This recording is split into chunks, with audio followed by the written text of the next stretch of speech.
Olá pessoal, nós vamos iniciar o estudo do PET 4 de Ciências do 8º ano. Começando aqui pela semana 1. Qual é a função do sistema endócrino? Produzir hormônios que serão liberados no sangue. Junto ao sistema nervoso, o sistema endócrino participa da coordenação do corpo. 2. Onde as glândulas endócrinas lançam suas secreções? No sangue. 3. Explique com suas palavras o que são hormônios.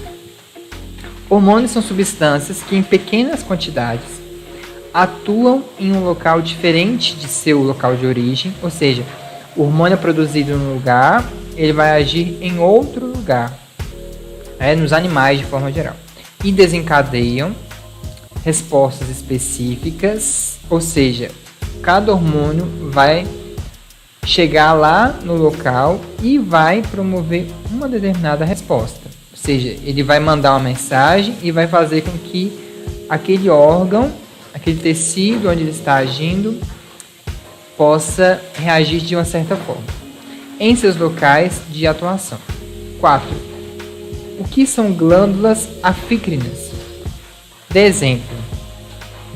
São glândulas que possuem função endócrina, ou seja, elas produzem hormônios, e exócrina, ou seja, elas produzem hormônios, a função endócrina, e produzem outras substâncias. Por exemplo, o pâncreas. O pâncreas produz dois hormônios, que são a insulina e o glucagon, e ele produz o suco pancreático.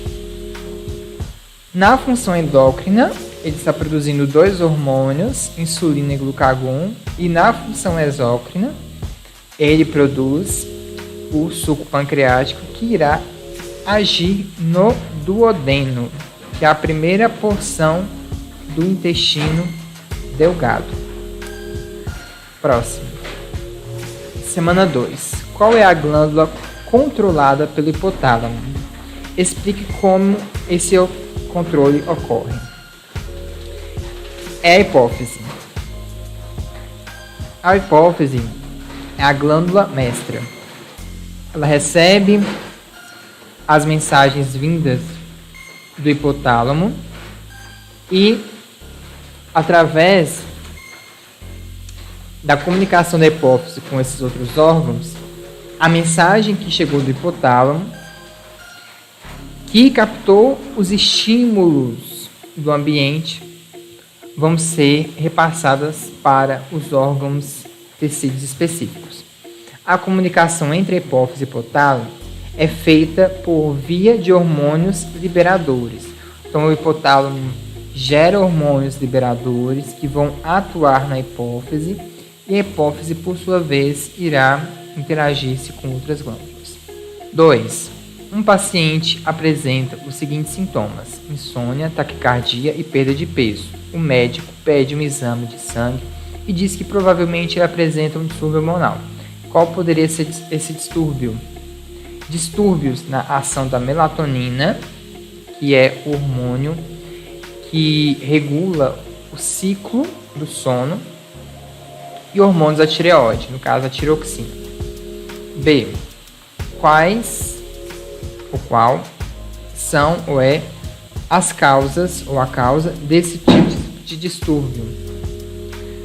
Bem, deficiência na produção de melatonina e excesso na produção de T3 e T4, ou seja, hormônios da tireoide. Esses hormônios em excesso na tireoide provocam taquicardia e provocam perda de peso. E a melatonina deficiente provoca insônia. Cite dois hormônios que a adenohipófise produz com suas respectivas funções. A adenohipófise produz, por exemplo, o TSH, que é o hormônio tiroestimulante, que estimula a ação da tireoide, e o FSH, que é o hormônio folículo estimulante, que atua nas gônadas masculinas e femininas. As gônadas são os testículos e os ovários. Número 4. um determinado hormônio liberado por certa glândula aumenta os níveis de cálcio no sangue. O hormônio e a glândula são, respectivamente, paratormônio, paratireoide. O paratormônio atua nos níveis de cálcio no sangue e ele é produzido pela paratireoide, uma glândula que está associada à tireoide.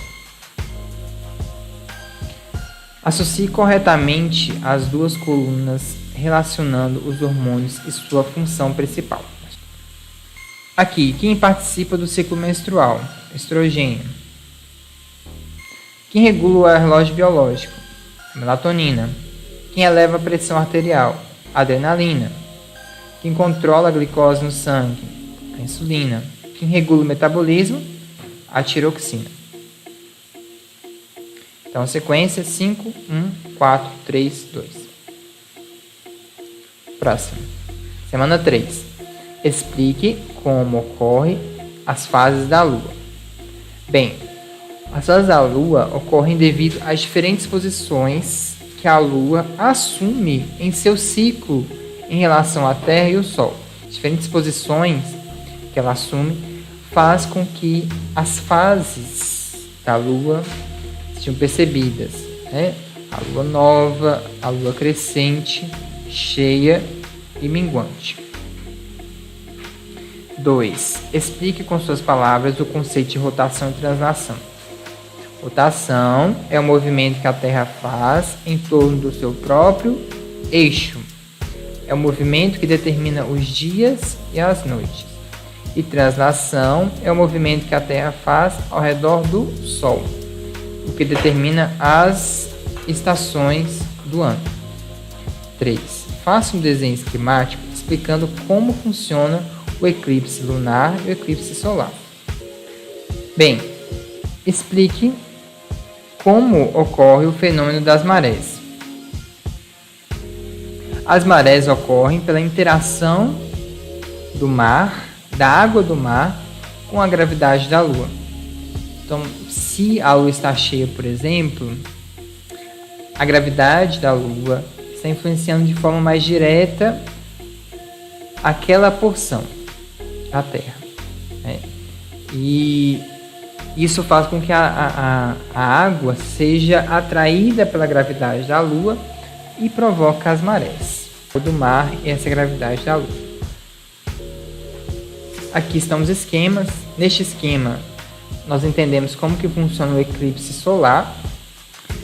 A Lua se posiciona na frente do Sol, então a luz do Sol vem, e aí a Lua se posiciona exatamente aqui entre a Terra e o Sol. E isso projeta uma sombra em uma determinada região da Terra. E essa sombra é vista como eclipse solar. Aqui, por exemplo, nesse ponto a gente vê o eclipse total e nesta parte nós vemos um eclipse parcial. Aqui nós temos um eclipse lunar, que acontece pelo fato de que a Terra fica entre o Sol e a Lua. A luz do Sol não incide diretamente sobre a Lua e isso faz com que a Lua seja sombreada pela Terra. Então a gente vê a Lua ficando avermelhada no céu, fica bem sombreada. Não some, ela não some do céu, mas ela fica sombreada. A gente fica vendo uma sombra vermelha sobre ela, porque a Terra projeta essa sombra aqui entrando na frente da luz do Sol. A Lua não tem luz própria. Quem ilumina a Lua é o Sol, ok? E a Terra não é plana. Continuando. Número 5. Com relação aos eclipses, está correta a afirmativa. 1. São fenômenos celestes de desaparecer. Não está desaparecendo nada. 2. quando a Lua está alinhada entre o Sol e a Terra, dá-se o eclipse do Sol, certo? Pois a sombra da Lua se projeta na Terra, ocorrendo a ocultação parcial ou total do Sol. A palavra ocultação está certo. Você não sumiu com o Sol, não. Você só ocultou, sombreou. 3. O eclipse da Lua ocorre quando a Terra se interpõe entre o Sol e a Lua. Com esse alinhamento, a sombra da Terra se projeta na Lua, tornando-a invisível. Não, né? Dá para ver a Lua. Você não consegue ver ela tão clara, mas dá para ver sim. Ela fica avermelhada. Então aqui, apenas alternativa 2. Alternativa 2. Semana 4. Diferencie clima de tempo. Bem, clima é a sucessão de diferentes estados de tempo que se repetem ao longo de muitos anos. Já o tempo é um estado passageiro das condições atmosféricas. Dá um exemplo de Montes Claros. Como que é o clima de Montes Claros? Montes Claros é quente, Montes Claros é seco, Montes Claros não chove tanto. Esse é o clima de Montes Claros, porque a gente sabe que ao longo de vários anos é uma coisa que se repete. Montes Claros é seco, Montes Claros é quente, né? Esse é o clima. São coisas que tem direto, que aqui vai ser sempre assim, sempre entre aspas, né? Até haver um evento geológico que modifique as condições aqui do norte de Minas. Não só evento geológico, né? Um evento climático também, porque se você percebe, né, que está havendo esse aquecimento global, vai mudar o nosso clima aqui. Pode virar até um deserto, infelizmente. O tempo já é uma condição passageira. Então, por exemplo, como está o tempo hoje?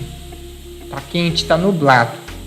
Mais para frente, o tempo pode estar mais frio e o céu pode estar mais limpo, aliás.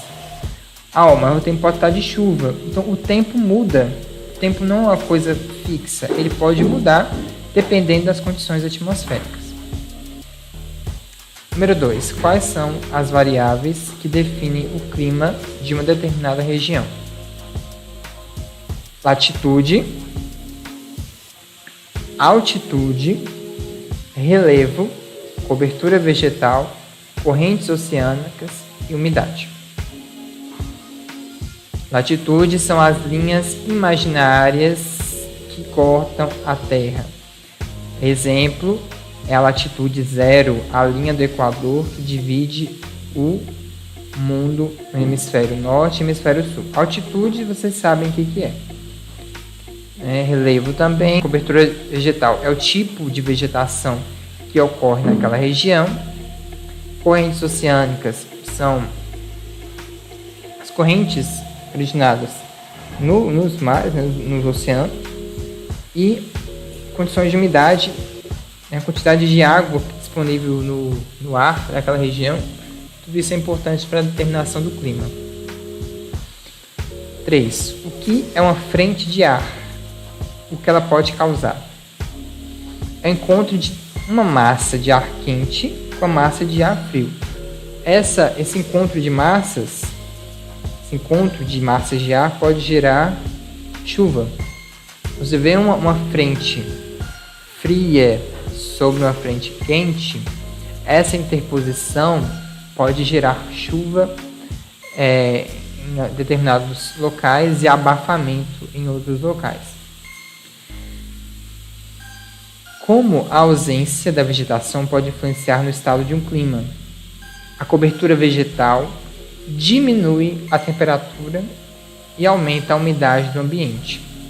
Sem essa cobertura, o clima pode ficar mais quente e seco. Então as plantas trazem água para o ambiente, elas trazem umidade para o ar. Sem elas, o ambiente fica seco e quente, porque quando o sol bate nas plantas, elas refletem uma parte dessa luz para a atmosfera e deixam o ambiente mais fresco. Se você desmata, essa radiação solar bate direto no solo, bate direto nos prédios e ela não é refletida em sua totalidade. Uma parte é absorvida e essa parte absorvida deixa muito quente o ambiente. Então, sem planta, o clima fica mais quente e mais seco. Explique por que regiões mais próximas à linha do Equador, aqui ó, bem no meio da Terra, linha do Equador, são mais quentes, independentemente de qual for a estação do ano. Bem, o Sol incide sobre a linha do Equador praticamente da mesma forma o ano inteiro. Então o Sol ele vai, não o Sol, né, a Terra. Na hora que a Terra estiver fazendo seu movimento de translação, a luz do Sol vai incidir um pouquinho mais para cima, quando for inverno aqui, mais para o norte, e vai incidir um pouquinho mais para o sul, quando for verão aqui. Só que a quantidade de sol que bate, de radiação solar que chega à linha do Equador é uniforme, é praticamente a mesma durante o ano todo. Ou seja, bate sol o tempo inteiro, então é quente, porque a radiação solar atinge a região equatorial de forma praticamente uniforme ao longo do ano. Então, pessoal, este foi nosso PET 4. Quem fez, faça a correção. Quem ainda não fez, use como base para fazer a sua atividade. Ok? Ficamos por aqui.